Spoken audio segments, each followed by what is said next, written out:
Желіде жедел жаңалық тарады. Барша хабардар болсын. Бұл жаңалығымыз үшін видеоролигасына бір емес, мыңдаған лайк бассаңыз арзиды. Толық ақпаратқа ие болу үшін видеороликті соңына дейін қараңыз. Сәлеметсіздер ме, қымбат көрермен, біздің арнамызға қош келдіңіз. Әлемде және Қазақстанда болып жатқан жаңалықтарды ең біріншілерден болып білу үшін біздің арнамызға жазылыңыз. Видеомыз астына бірден алай және жазу түймелерін басып қойыңыз.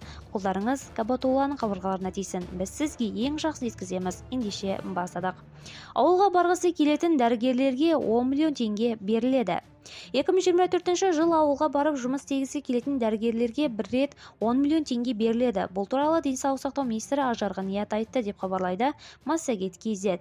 Қазіргі таңда елді мекендерге мыңнан аса дәрігер жетіспейді. Мамандарды ауылдарға тартып, әлеуметтік қолдау көрсету үшін бір рет 10 миллион теңге беру керек деген ұсынысты қолдап отырмыз.